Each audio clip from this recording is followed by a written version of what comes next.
Então, vamos lá, muito boa noite. Vamos começar aqui hoje a aula sobre petição inicial. E já respondendo a pergunta, sim, vão ter a prova 2, né? Teve a prova 1, tem a prova 2 e tem mais um trabalho, né? Ou seja, a gente tem ainda essa prova 2 até foi sugerida, né? Prova 2, o trabalho que seja realizado, provavelmente vai ser isso que vai acontecer, do retorno das aulas. Claro que ainda vai ter uma definição em relação a isso, mas a ideia é que seja feita, né, tanto a prova 2 o trabalho, já presencial, né, que a previsão agora, segundo a coordenação, é retorno a partir do comecinho de junho, né, dia 1º de junho já retornar. Mas a gente vai conversando, vou postando ali para vocês, mas tem essas duas avaliações, tá? Fiquem tranquilos.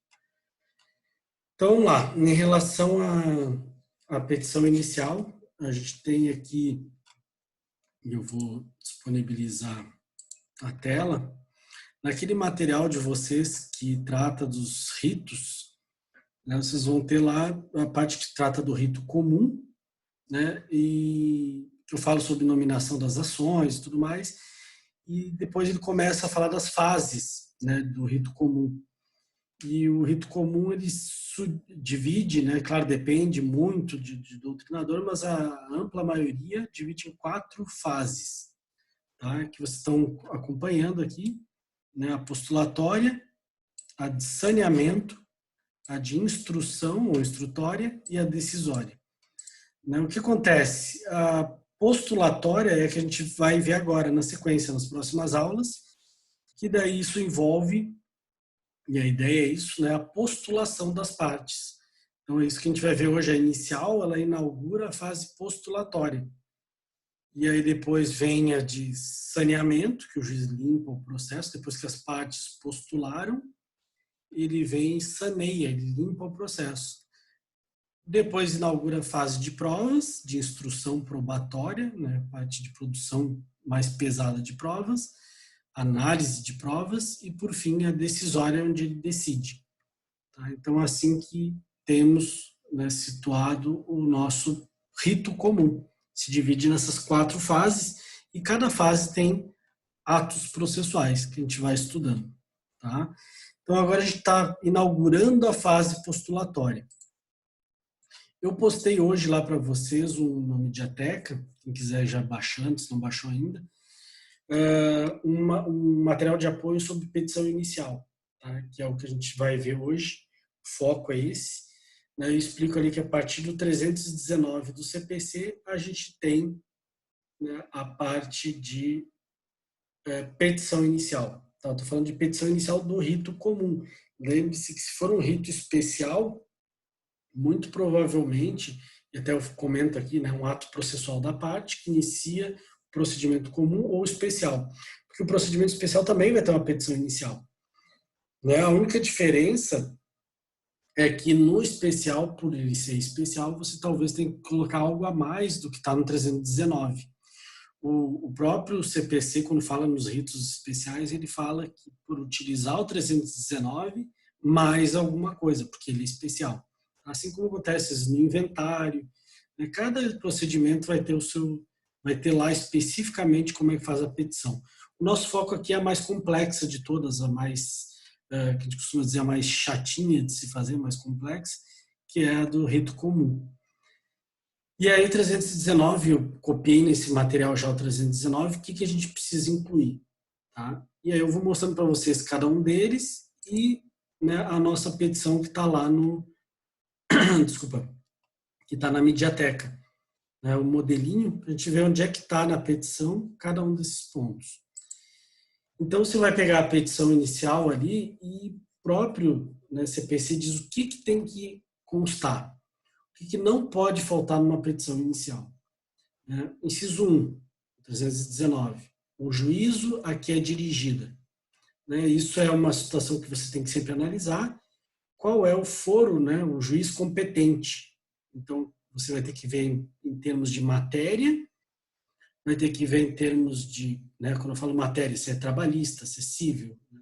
matéria que estou tratando, se é dentro do cível, se é família, né? Alguns casos, algumas comarcas têm né, varas especializadas, se é direito do consumidor, se é o cível puro, né? Se de repente envolve empresarial, se é vara da fazenda. Então você vai sempre analisar quem é a questão em relação à matéria, depois em relação ao território, né? Então você vai ter que ver onde é que eu tenho, que já encontrei isso aqui, tem que ser uma vara de família, né? Alimentos. Então você já identificou a matéria, né, o juízo que é competente, absolutamente competente para isso. Depois vem a competência relativa, que vocês já estudaram, que é territorial. Você vai ter que ver em que local, né? Ah, se é alimentos, é sempre, você vai também no CPC, ou vai na lei especial que trata daquele assunto, ele vai dizer, o foro competente é. E aí o CPC também traz a maior parte deles, né? Quando ele trata, por exemplo, que de alimentos, é no local, né, do domicílio do alimentado, né? E por aí vai, né? No cível, tem que depender da causa cível.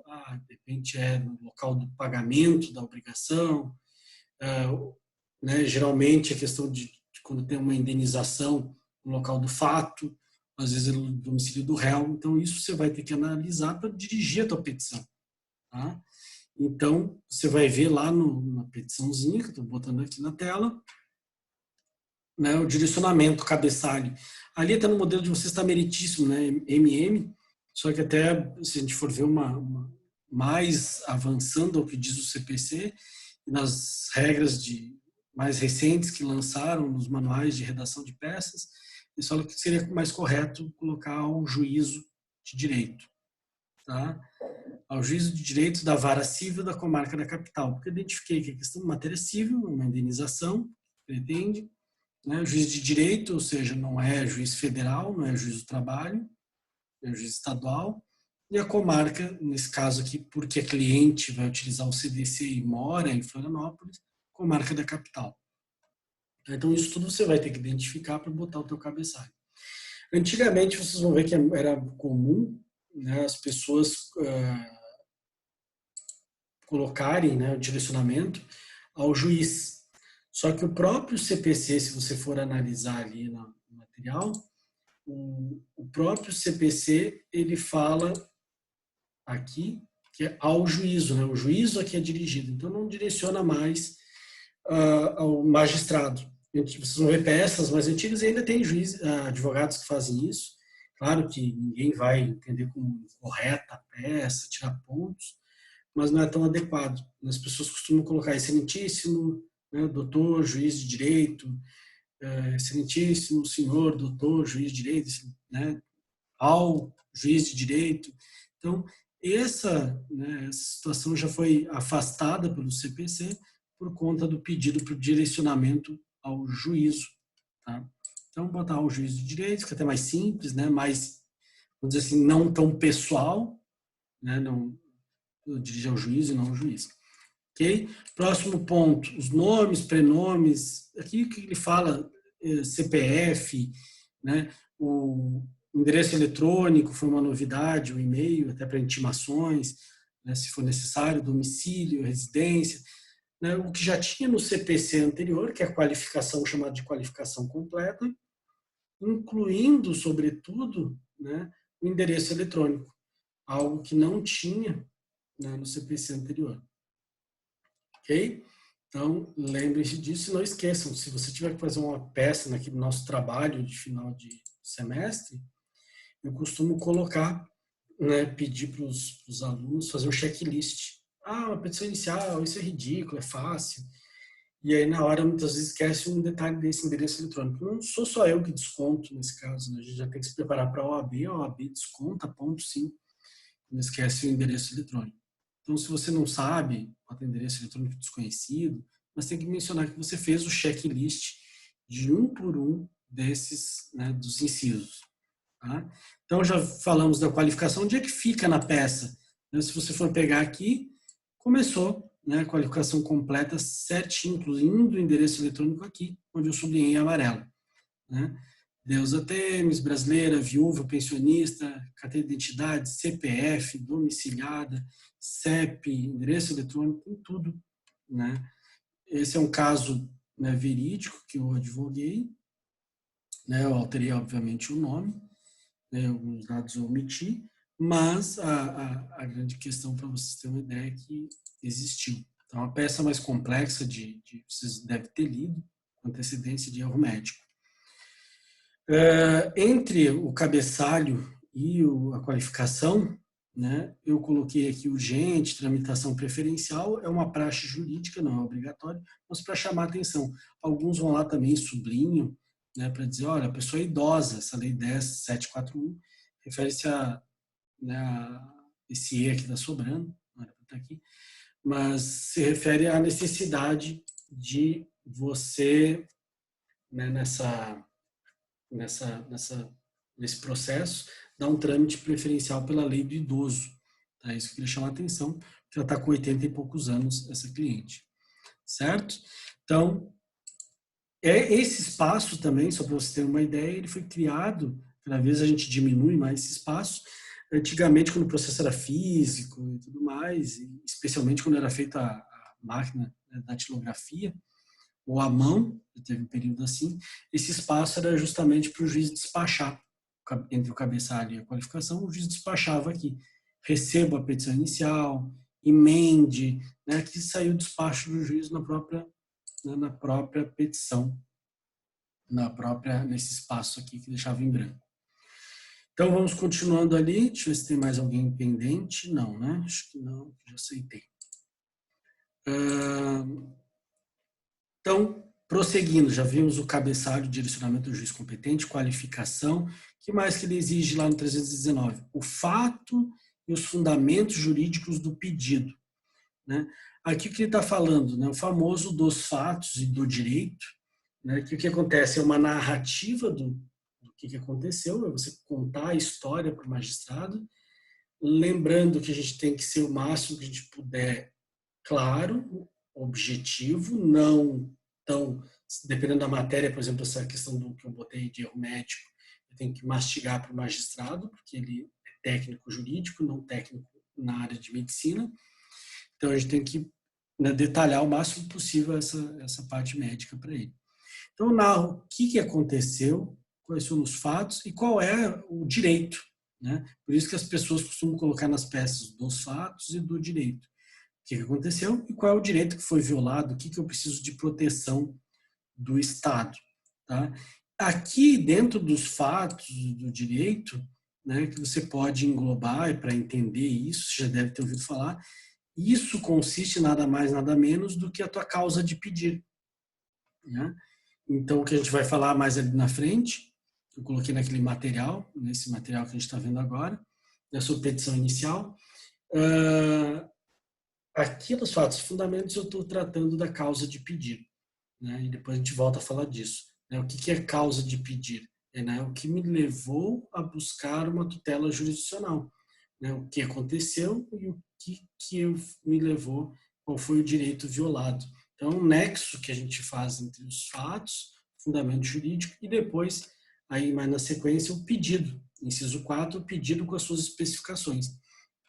Primeiro eu explico a causa de pedir, para depois fazer o pedido.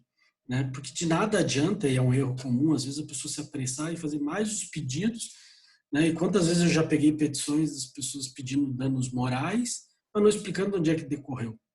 Né? Dizendo, ele foi operado e tal, sofreu uma série de lesões, e depois já vai para lá para os pedidos, né? Requer danos morais. Aí botou um monte de doutrina, encheu de jurisprudência, botou 30 jurisprudência, um monte de doutrina desnecessária, e aí isso deixou uma peça ruim, do ponto de vista que não havia necessidade disso, o que ele tinha que fazer era expor a causa de pedir. Ele teria que ter exposto, né, o que o levou a pedir aqueles danos morais. O pedido dele é de danos morais, mas o que levou?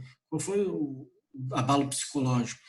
Sim, porque ele ficou dias sem poder andar, né, ficou com, de repente, depois foi um dano estético, cicatrizes, ele não pode olhar no espelho. Então, isso tudo você vai ter que saber contar nos fatos, fundamento jurídico. Pegando a minha peça, você vai ver que ela não é uma peça daquele, né, a gente costuma dizer, tão padrão do NPJ, por exemplo, que eles usam os fatos, direito e o pedido. Divide em 3 capítulos. né? Por que que eu não faço isso? Tá? Porque eu acho que não há mais necessidade de fazer isso. Você tem que constar fatos de direito e pedido, mas não tem a necessidade de usar esses, né? Eu pretendo ser diferenciado, eu acho que isso melhora até e chama mais atenção, né, do magistrado para aquela peça. Só voltando um pouquinho, né, eu ali seguindo na nossa matéria, faltou falar, obviamente, eu falei só do autor, a qualificação, obviamente, que eu preciso fazer, né, da outra parte. Então, o padrão, geralmente, é você explicar, e aí até o CPC, depois, quando ele fala dos fundamentos, né, quando aqui ele diz os fatos fundamentos jurídicos, ele também está falando, tratando, e é padrão de redação de peças, pulei aqui, você colocar, né, pelo menos uma ideia, e aqui você escolhe como fazer, vem para o seu advogado, né, abaixo assinado, tem alguns que colocam para o seu procurador, infra, é isso aqui, cada um tem o seu estilo. Vem para o seu advogado, devidamente constituído, e reportando a procuração. Aqui em cima, quando eu falei dela, o DOC 1 é os documentos pessoais, né, prova de residência, RG, CPF, cópias, tudo que ela passou. E aí você expõe até já e dá uma ideia dos artigos que você vai ter, o direito material que você está levantando na peça. No meu caso, aqui já preparando para um tribunal superior, uma discussão mais à frente, eu já antecipo, né? Isso tem sido padrão já há muitos anos. Alguns botam com fulcro, né, o fundamento no artigo tal, tal, Código Civil, os principais, propor a presente. Em 186 e 927 do Código Civil, eles tratam né, da indenização do ato ilícito, e aquele que causou o ato ilícito deve reparar, deve indenizar por todas as perdas e danos. Eu anuncio aqui na sequência, né, propor a presente ação declaratória e condenatória, certo? Então, isso é um caso, né, que eu nominei da forma que eu prefiro, e aí, claro que vocês vão poder chegar e dizer utilizar, como até aceitei na prova, em alguns casos, chamar de ação indenizatória, alguns preferem indenizatória por erro médico, e aí você bota o nome que acha melhor, né? Eu prefiro essa técnica mais apurada de diminuir o nome. Depois eu explico do que se trata. Então, declaratório e condenatório, nome da ação, em face de. E aí, também qualifiquei de forma completa, tinha pulado isso, né, de forma completa o réu, no caso, o Hospital Sírio-Libanês, todo o endereço, incluindo o endereço eletrônico, por seguintes motivos. Né? E aí começa o que a gente já estava ali falando, os fatos, resumo dos atendimentos desastrosos. Eu nominei assim até porque é uma técnica que eu já uso, que vejo já há muito tempo, já acho que mencionei em sala, se não mencionei, né, estou falando agora, né, que é uma técnica de redação de um escritório, dos maiores escritórios do Brasil, que já utilizava essa forma, que ele cansou, né, o advogado titular, é o Sérgio Bermudes, até que estava agora internado por causa do Covid, né, mas está se recuperando, e um dos grandes processualistas, ele também já vinha de uma escola, mas ele que basicamente criou a forma de tirar um pouco isso. Ele disse, poxa, o magistrado se queixam que eles leem 50, 30 peças por dia, dependendo, não aguento mais. Fatos, direito, pedido. Fatos, direito, pedido. Então, eles vão chamar a atenção. Então, uma forma de redigir mais, ser mais atraente. Você vê que o espaço entre as linhas, né, a fonte maior, isso tudo é para não cansar. Isso a gente já se reporta, já aproveito para dar dicas de redação também da peça, porque os magistrados costumam dizer, né, que assim como um livro, se você pegar letras pequenas, espaços entre as linhas muito pequenos, isso vai te dar um cansaço na leitura. Imagina você ter lido uma coisa, tu lê, vou ler um livro que eu adoro, né, e já atrativo, mas deve ser ler com letras pequenas, mas as peças processuais, o magistrado, o assessor que está cansado, já leu 20, 15 peças, ler mais aquela já passa batido, já vai ver só os pedidos, não acha tão legal. Então, isso aqui de colocar, em vez de fatos, né, um título que chame a atenção é uma técnica de redação. E também escrever, né, o máximo que você conseguir, de forma objetiva e clara para o magistrado, melhor ainda também. não usar muito latim, que é cafona, né, é uma coisa já ultrapassada. E quanto mais você puder melhorar, tornar mais agradável, né, melhor. Então aqui vocês vão ler, eu não vou ficar lendo a peça toda, não tem porquê, mas resumindo, né, a senhora, a deusa Têmis aqui, foi atendida, né, estava com sangramento, né, e aí foi ser atendida no Hospital Sírio-Libanês e acabou ficando internada, passou por uma série de baterias, né, até pela idade dela, eles entenderam que poderia ser algo muito grave, suspeitaram de embolia pulmonar, tomografia, depois fizeram um outro, deram alguns medicamentos super fortes, vocês vão ler depois com calma, né? E nessa situação toda de exames e tudo mais, fizeram uma que é chamada de broncoscopia, que eu cito aqui, que esse também, além de deixar horas e horas ela numa situação de jejum, complicado para uma senhora de idade, porque estava esperando a aprovação do plano de saúde, e depois a gente descobriu que, na verdade, eles nem pediram para o plano de saúde, eles estavam querendo cobrar particular e nem fizeram requerimento para o plano. O plano dela o plano que cobre tudo. Então, é mais isso, né? Não é porque se trata de um grande hospital que não vai ter alguns problemas internos. E aí essa broncoscopia ela é invasiva até, né? Ela acarreta, eu até cito aqui no artigo que diz que ela tem pode acarretar até risco de morte. Né? Então perdurou o dia todo, todo o problema que ela teve. E aí o que acontece? Depois de tudo isso, de 2 internações, um monte de exame, etc., foram solicitar a presença de um dentista. E aí foram ver que tratava de um simples sangramento gengival. Né? E deram alta para ela. Então tudo que foi feito foi desnecessário. E aí, claro, a gente diz, mas eles não tinham como saber e tudo mais. O que eles se ferraram, e foi, né, para desespero deles, é de que o filho dela é perito judicial, é médico e perito. Obviamente que ele não estava junto. Um outro irmão dele acompanhava ela e ele dizia, meu Deus, está no Sírio-Libanês, está no melhor do mundo. Não, um dos melhores do mundo, tá? um dos melhores do país, toda uma tecnologia. E aí depois, e ele acompanhando de fora, dizendo, não, estou olhando exames, não estou acompanhando como mudar. E aí depois que ele falou que, não, era só um sangramento gengival. Eu falei, poxa, mas o sangramento decorrente de um problema dentário é bem diferente do que é do pulmão, que eles suspeitavam. Os caras não viram isso, passou por vários feras lá de dentro, que segundo eles teriam analisado ela. Então isso tudo levou a ela, né, uma necessária internação, medicamentos perigosos para a saúde dela, e aí surgiu a ideia de, não, temos que pedir sim uma reparação por tudo isso que foi feito. Né? Inclusive o risco de morte dela, porque ela já estava com 80 e poucos anos. Certo? E aí depois eu começo, primeiro então aqui até a narrativa até o 15, né? A narrativa fática, um resumo do que aconteceu, até o item 15. Depois começa a parte do direito. Tá? Então vocês vão ter aqui junto com a parte de, né, depois na sequência dos fatos, vem a parte do direito. Alguns, e isso acontece bastante, alguns advogados fazem tudo junto, tá? Fato e direito. Dos fatos e direito. E aí já vai botando o fato e o direito. Fato e direito. Os artigos violados.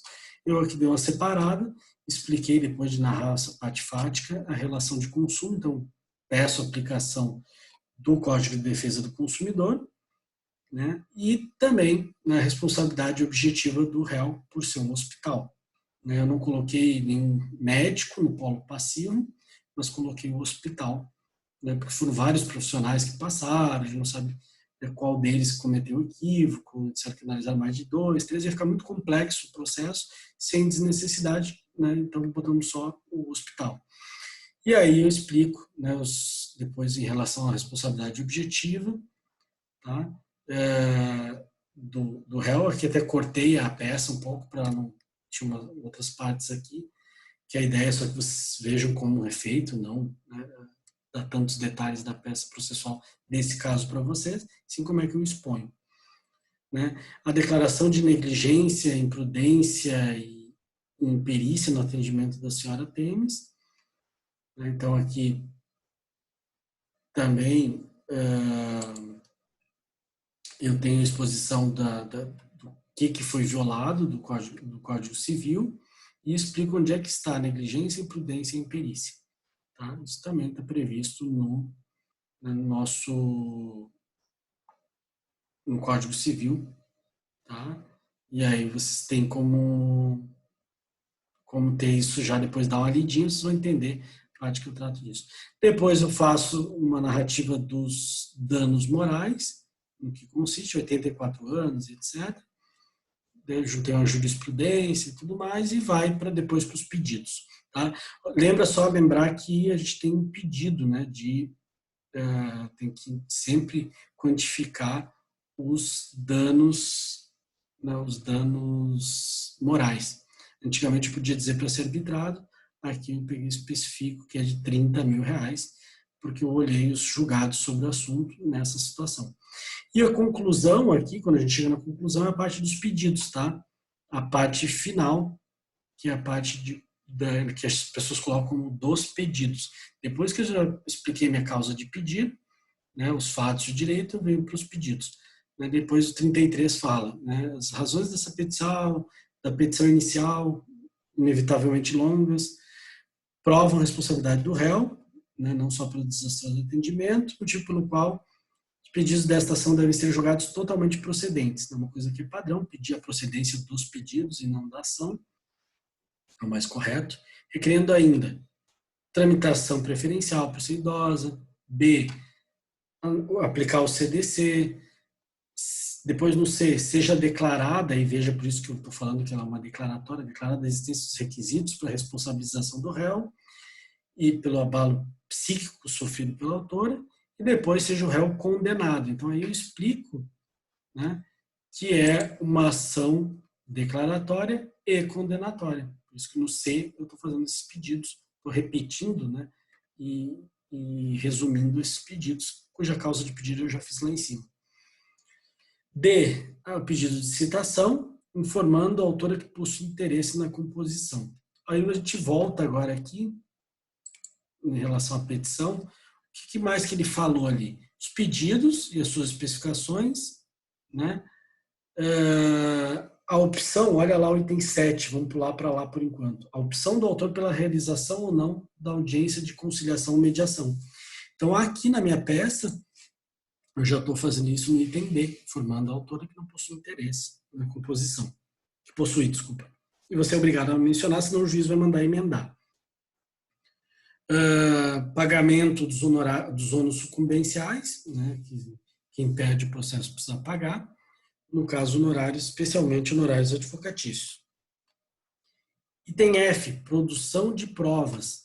Voltando lá no checklist do 319, né, olha aqui, inciso 6, as provas com que o autor pretende demonstrar a verdade dos fatos. Aqui seria a especificação das provas, tá, que ele tem. Então, nesse checklist vocês vão ter sempre à disposição poder fazer dessa maneira.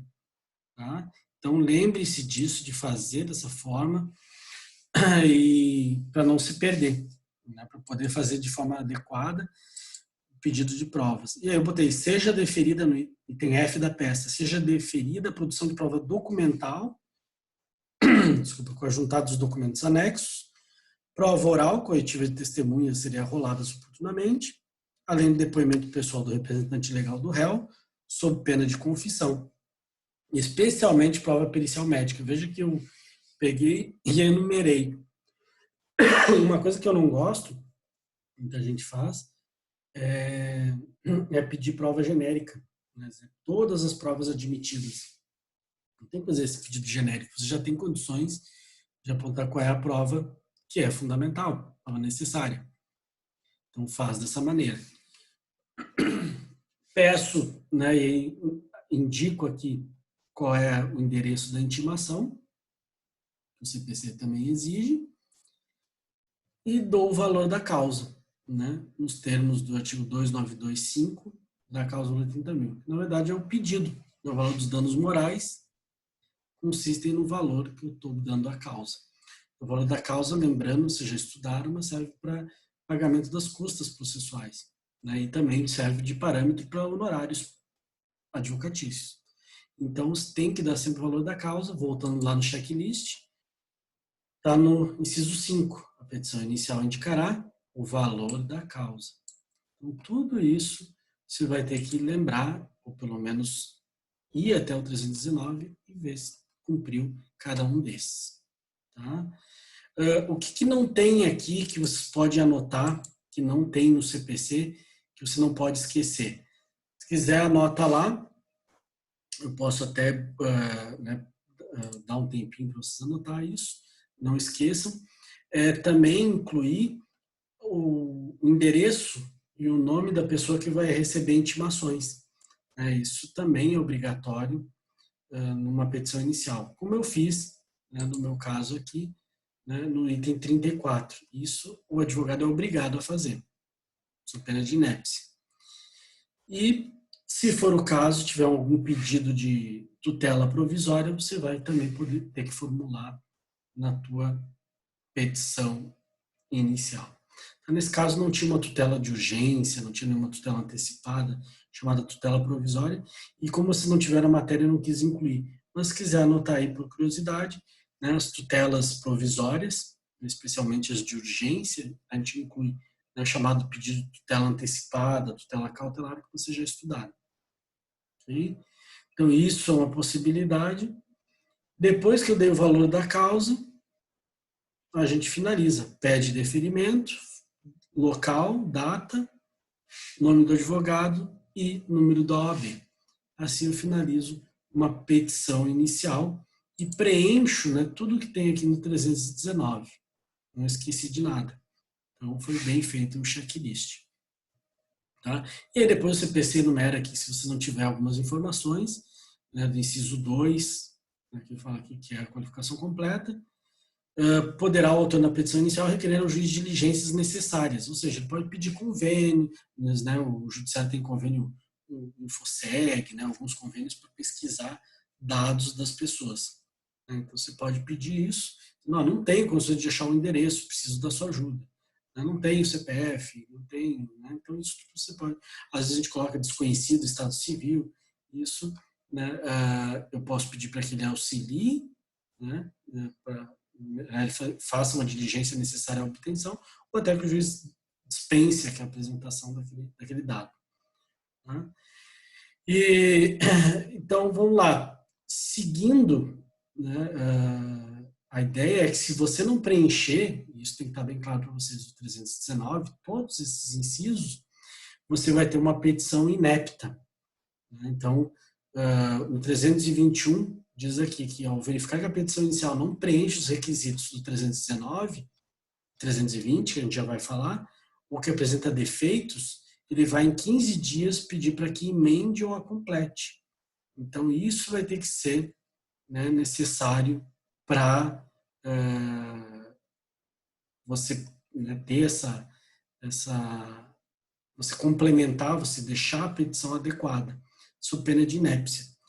Se o autor não cumprir a diligência, o juiz indeferirá a petição inicial, ou seja, por inépcia da inicial, chamado de inépcia da inicial. A gente vai ver lá que é um dos casos de extinção da ação, tá? Uma falha processual grave. E aí 320 diz que a petição inicial tem que ser instruída com os documentos indispensáveis à sua propositura. Então, primeiro, por isso que a gente já estudou, quando viu as provas, sobre a prova documental, que o momento adequado é na inicial.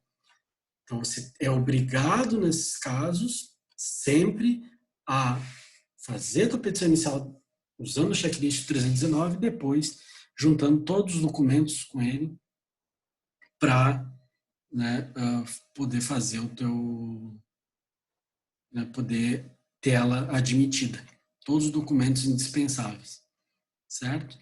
Seguindo ali, a gente tem um tempo aqui que o Zoom nos dá, na contagem regressiva. Eu vou ver, imagino que ele não pare de exibir, quando dá esse final diz aqui que falta 1 minuto, etc. Imagino que não vai cancelar a aula por conta disso. Se eu fizer, eu vejo se eu crio um novo rapidinho aqui para vocês, uma outra para finalizar a matéria. Acho estranho ter feito isso. Mas vamos lá.